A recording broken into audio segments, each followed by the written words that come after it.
welcome back. The president, again, as James was pointing out, we saw him visiting a small business yesterday around D.C. area. He did take a few questions from reporters. Here's what he had to say about Russia and Ukraine. Take a listen. What would lead to that is what's going to happen, what Putin does or doesn't do. And I may be moving some of those troops in the nearer term just because it takes time. Appears as though he will wait to see what Putin decides to do. Should President Biden and our NATO allies take more proactive steps to stop a Russian invasion before Putin acts? Well, you took the word right out of my mouth. There's just a lack of proactivity with President Biden. And quite frankly, his rhetoric is not instilling any confidence in our allies. And on the contrary, the rhetoric, I believe, is sowing the seeds of panic, not only in the Ukraine, but in the markets around the world. I can just tell you, elections have consequences, Emma. And I'm not one to cry over spilled milk, but I'll tell you, if Donald Trump was still in office, this would not be happening. There was respect. There was a little bit of an unknown. They know that this guy in the White House today has said some things that, minor incursion. If they do this, instead of getting out in front of the problem, he has created more uncertainty, I think, and put our allies more at risk. And I can tell you the Taiwanese are paying great attention to this as well. So leadership means everything. And as the ancient Greeks said, if you want peace, you must prepare for war. And I can tell you our withdrawal from Afghanistan has left our allies very, very nervous, and our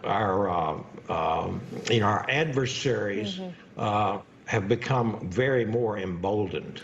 Well, the fact that you mentioned Afghanistan, there are some similarities that we're taking note of. Again, this advice to have these families of staff members at the Ukrainian embassy evacuate. We've also seen reports of Russia conducting new military exercises right along the border. And then again, this idea that our plan of diplomacy appears to have stalled. The Ukrainians are saying we want people who remain to be calm at this point. But what really needs to be done to get the situation under control? Well, I think that what must be done now is kind of uncertain because of the seeds of uncertainty that were sown by this Biden administration rhetoric and lack of getting out ahead and showing weakness. Instead of peace, have it through strength, we show weakness, which absolutely, emboldens dictators. Again, I will say this, the ancient Greeks knew it. If you want peace, you must prepare for war, and your adversaries must, be aware of the fact that, hey, something really bad could happen to us if we make an aggressive move against the United States' interests or against their allies. And quite frankly, it's going the other way. And so I would advise the president to start talking a little bit more turkey. I think he needs to have a little more forcefulness. You can't just go to a local business and say, hey, we're going to do this or that if so and so. We have to make sure that our adversaries know full well that everything's on the table. Are sanctions included? Absolutely, absolutely. But look what's happened, Emma.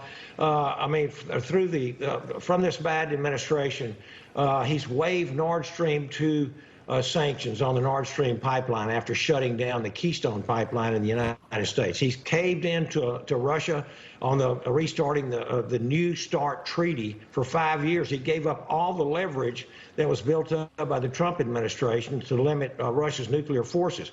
We failed to respond to the Colonial Pipeline attack. Biden held back $200 million in military aid to the Ukraine just last month. Yeah. And then he says we have to wait to see what happens before we impose these sanctions. So it looks like leadership is absolutely lacking here. Well, you talk It's about incompetence. You talk about leadership, and I have to get your take on this. We heard yesterday that the Speaker of the House, Nancy Pelosi, plans to run for re-election once her term's up. Care to comment on that? Well, it certainly is a little bit changed turn of events from what what she has told her own conference, the Democrat Party themselves, her membership. So, but it doesn't surprise me. She is.